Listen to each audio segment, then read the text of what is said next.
If I had to lose 120 pounds today, I'd stop starving myself, punishing myself with unrealistic goals, and I wouldn't go at it alone. For years, I struggled with being overweight until I understood this. It's not what you do, it's how you do it. That one shift helped me lose over 120 pounds in just 18 months and keep it off. Back in 2015, I was working at Pfizer, traveling the world, trying to stay focused on my health. When I wasn't on the road, I was doing 2-a-day workouts, hitting SoulCycle twice a week, taking the stairs, and eating what I thought was healthy. Brown rice, beans, whole wheat, bread and buns, sugar-free cheese, bananas, even organic orange juice. But I was insulin resistant.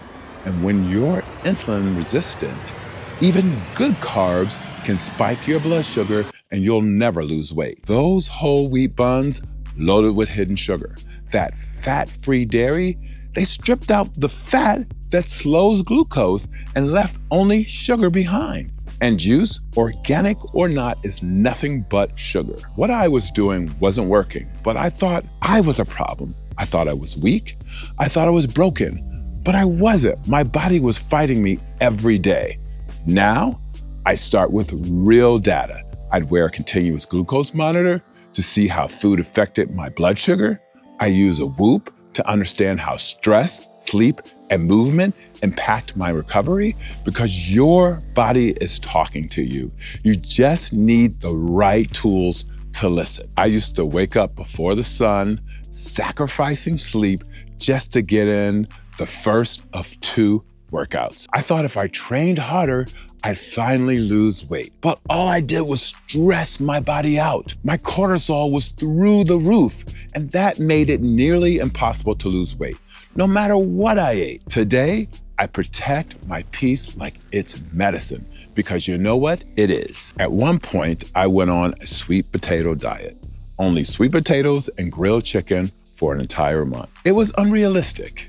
It was unsustainable, and it didn't teach me how to live. I thought the foods I loved were the enemy, but now I know it wasn't the food, it was how I prepared it and when I ate it. Today, I cook most meals myself, and I know what's in what I'm eating, even if I don't make it. That's why I created Cooking Heavyweight Style, my cookbook filled with meals that comfort your soul and support your health.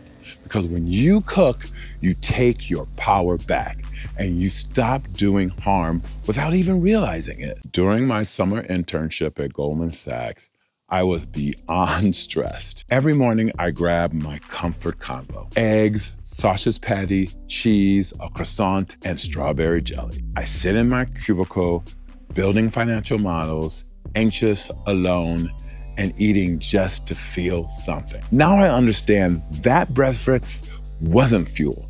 It was an emotional crutch. It was wrecking my blood sugar and making my stress even worse. Today, I eat to lead, to stay grounded, to heal, because I've learned you're not broken.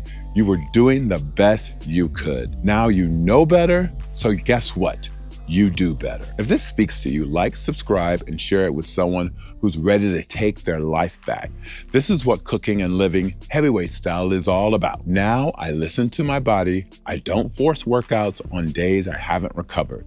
If I sleep poorly, my Whoop recovery score is low, I skip the gym and I focus on restoring myself.